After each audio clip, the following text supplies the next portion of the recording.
Ito ang kwento ni Job, ang isang taong nanatiling tapat sa Diyos kahit nawala sa kanya ang lahat. Sa lupain ng Uz, may isang lalaki na ang pangalan ay Job. Siya ay tapat, matuwid sa paningin ng Diyos at lumalayo sa lahat ng kasamaan. Meron siyang 7 anak na lalaki at 3 anak na babae. Marami siyang tagapaglingkod at siya ang pinakamayaman sa buong silangan. May 7,000 tupa, 3,000 kamelyo, 1,000 baka at 500 asno. Ang mga anak ni Job ay mahilig magdaos ng handaan. Ang bawat isa sa kanila ay may sariling araw ng pista. At kapag natapos na mga pagdiriwang, ipinapatawag sila ni Job at pinapabanal. Babangon siya ng maaga, maghahandog ng mga susunuging alay para sa kanyang mga anak. Sinabi ni Job, "Baka nagkasala ang aking mga anak at sa kanilang puso'y nilapastangan nila ang Diyos."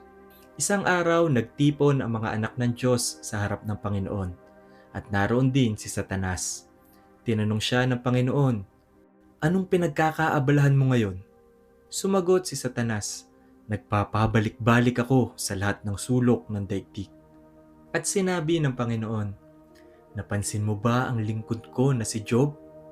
Wala siyang katulad sa buong daigdig. Isang taong tapat, matuwid, may takot sa Diyos at lumalayo sa kasamaan." Ngunit sumagot si Satanas, "Si Job ba'y natatakot sa iyo ng walang dahilan? Hindi mo ba siya binukuran ng proteksyon, ang kanyang tahanan, ang kanyang sambahayan at lahat ng kanyang pag-aari? Pinagpala mo ang gawa ng kanyang mga kamay, kaya't lumago ang kanyang kayamanan sa buong lupain. Ngunit subukan mong iunat ang iyong kamay at ilisin sa kanya lahat ng pag-aari niya, at iyong makikita, harap-harapan kanyang susumpain." At sinabi ng Panginoon kay Satanas, "Sige, ang lahat ng pag-aari ni Job ay nasa iyong kapangyarihan, ngunit huwag mo lamang siyang sasaktan." At umalis si Satanas mula sa harapan ng Panginoon. Isang araw, habang ang mga anak ni Job ay kumakain at nagiinuman sa bahay ng kanilang panganay na kapatid, dumating ang isang sugo kay Job. "Ginoo," sabi niya, "ang mga baka ay nag-aararo at ang mga asno'y nanginginain sa tabi, ngunit sinalakay kami ng mga sabeyo. Kinuha nila ang mga hayop at pinatay ang iyong mga lingkod. Ako lamang ang nakaligtas upang ibalita sa iyo." Habang nagsasalita pa siya, dumating ang isa pa. "Bumagsak ang apoy ng Diyos mula sa langit. Tinupok nito ang mga tupa at mga lingkod. Ako lamang ang nakaligtas upang ibalita sa iyo." Hindi pa siya tapos magsalita ay dumating pa ang isa pang sugo. "Sinalakay po kami ng 3 pangkat ng mga Kaldeo. Kinuha nila lahat ng kamelyo at pinatay ang mga lingkod. Ako lamang ang nakaligtas upang magbalita sa iyo." Hindi pa siya tapos magsalita ay may dumating na namang isa at nagsabing, "Habang ang mga anak po ninyo'y nagkakainan at nagiinuman sa bahay ng panganay nilang kapatid, hinampas po ng napakalakas na hangin ang bahay at gumuho ito sa kanila. Patay silang lahat. Ako lamang ang nakaligtas upang magbalita sa inyo." Pagkarinig ni Job ng lahat ng ito, tumindig siya at pinunit ang kanyang kasuotan. Hinahitan ng kanyang ulo, lumuhod sa lupa at sumamba. Sinabi niya, "Hubad akong lumabas mula sa sinapupunan ng aking ina at hubad din akong babalik sa alabok.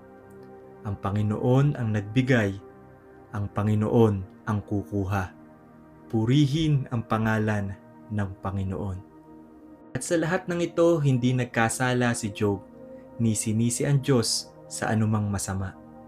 Muling nagtipon ang mga anak ng Diyos sa harap ng Panginoon, at dumating din si Satanas. Sinabi ng Panginoon kay Satanas, "Saan ka nang galing?"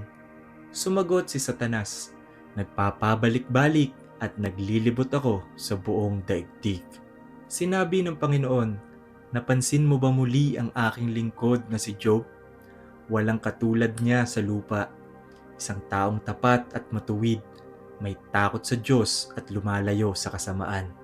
At bagamat hinimok mo ko laban sa kanya upang siya'y sirain ng walang dahilan, siya ay nanatiling matuwid." Ngunit sumagot si Satanas, Kahit anong bagay ay ibibigay ng tao, huwag lamang siyang mamatay. Subukin ninyong saktan ang kanyang katawan at sigurado kung susumpain niya kayo ng harap-harapan." At sinabi ng Panginoon kay Satanas, "Sige, siya ay nasa iyong kapangyarihan, ngunit huwag mong kukunin ang kanyang buhay." At umalis si Satanas mula sa harapan ng Panginoon.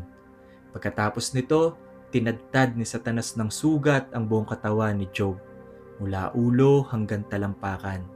At si Job ay kumuha ng basag na palayok upang kamutin ang kanyang sugat, at naupo siya sa abo. At sinabi ng kanyang asawa, "Hanggang kailan ka magtitiis sa iyong katapatan? Sumpain mo na ang Diyos at mamatay ka na." Ngunit sumagot si Job, "Hindi mo naiintindihan ang iyong sinasabi. Pagpapala lang ba ang tatanggapin mo sa Diyos? Hindi ba natin tatanggapin kung bibigyan niya tayo ng pagdurusa?" At sa lahat ng ito, hindi nagsalita si Job laban sa Diyos. Nang mabalitaan ng tatlong kaibigan ni Job, sina Eliphaz, Bildad at Zophar, lahat ng kasawi ang nangyari sa kanya, sila'y nagpasyang pumunta upang makiramay. Nang sila'y lumapit at natanaw siya mula sa malayo, hindi nila nakilala si Job. Pinunit nila ang kanilang mga kasuotan at nagbuhos ng alabok sa kanilang mga ulo. Umupo sila sa lupa kasama ni Job. Sa loob ng 7 araw at 7 gabi, wala isa man sa kanila ang nagsalita, sapagkat nakita nilang napakalalim ng kanyang pagdurusa. Pagkaraan ng 7 araw na katahimikan, binuksan ni Job ang kanyang bibig at ibinuhos ang bigat ng kanyang puso. "Bakit pa ako isinilang kung magdurusa din lamang?" wika ni Job. Ngunit sa gitna ng kanyang pagdurusa, nanatiling buo ang kanyang pananalig. "Bagaman ako'y patayin niya, sa kanya pa rin ako aasa." At sa kanyang pag-iyak ay sumilay ang pag-asa. "Ngunit alam kong ang aking manunubos ay buhay, at sa huling araw, siya'y tatayo sa ibabaw ng lupa, at kahit mabulok ang aking laman, aking makikita ang Diyos." At sa gitna ng katahimikan, dumating ang unos. Mula sa gitna ng ipo-ipo, nagsalita ang Panginoon.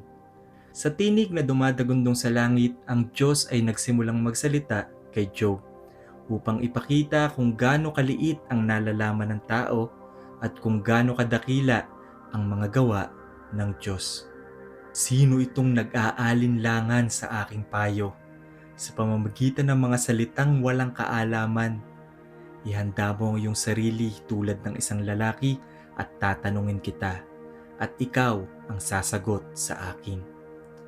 At sa bawat tanong ng Diyos, ang kanyang tinig ay parang kulog sa kalangitan, puno ng karunungan, ngunit may halong habag.